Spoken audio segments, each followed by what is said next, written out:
Well, I have had seasons where I have felt bent low by life. Times of grief or worry or heavy responsibility that's kind of left me feeling, exhausted or weary or even a little invisible. Maybe you felt that too now and then, unseen or stuck. And I've also known seasons where I have felt steady and strong and able to help others in their struggle, to see them, to notice them, and to help them to stand tall again. That's why today's gospel reading strikes so deeply. I love this reading. A woman who had been sick for almost 2 decades, bent over, carrying the weight that she could not set down. And where was she? She wasn't at home alone, but she was at the synagogue in worship. She showed up in community, even when it might have been easier to stay away. And there, the rhythm of Sabbath worship was that she was seen. Jesus noticed her, called her over, spoke to her words of healing, and that set her free. Because the Sabbath is meant to be a blessing for us, our Sabbath worship together. It's more than just stopping work. It's about being rerouted in God's love, healed in God's presence, and restored in community. It's why we take communion out to those who cannot be with us, because the community in this sacrament, the celebration of Sabbath, is for our blessing and our healing. And so the healing of this woman didn't happen in private. It happened in worship, where her neighbors could see her stand tall for the first time in 18 years. It was an extraordinary moment for everyone. The woman's story reminds me of another from our time. At the Tokyo Games, when gymnast Simone Biles felt bent low, she called it the twisties.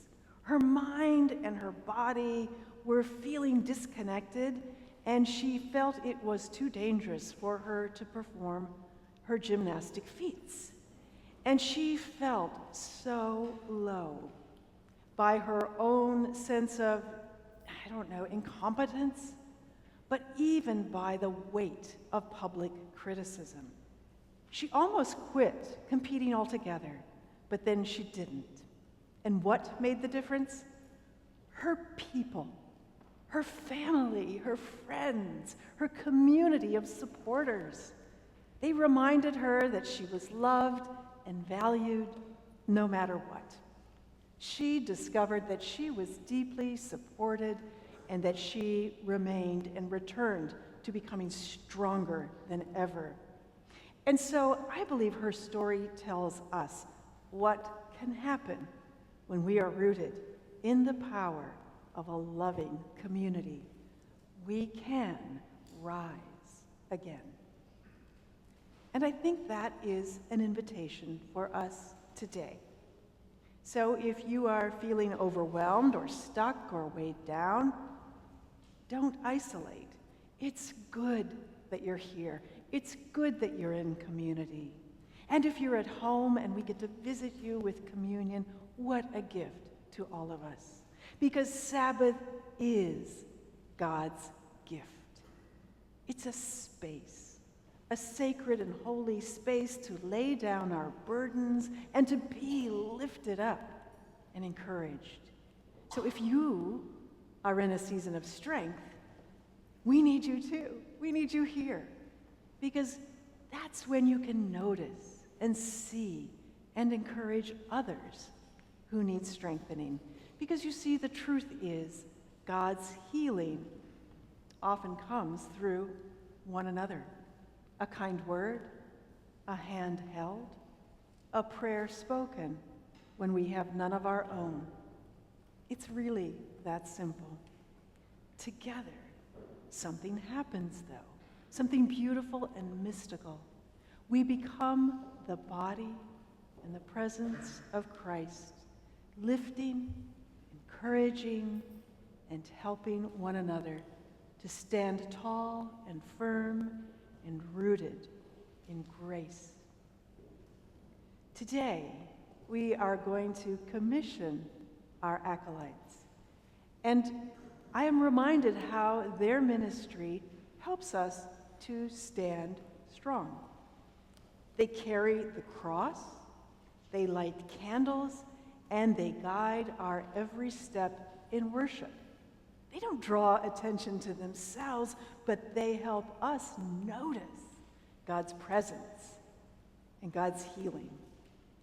Like the woman in the synagogue, we need people who help us stand tall, who remind us that God is near, and who make sure that no one is unseen. And our acolytes do that every Sunday. So to any newcomer or a guest here today, know this: you're welcome here.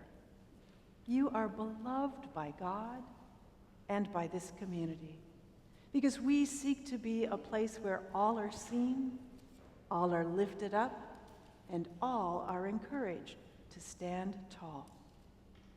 So as we celebrate our acolytes, may we remember, deeply remember, that we are all called to be light bearers, steady hands, and encouragers, helping one another to stand tall in God's love. Jesus sees you, he calls you by name, and in the rest and worship of this Sabbath, he offers healing and hope and new life for you and for all of us together. Amen.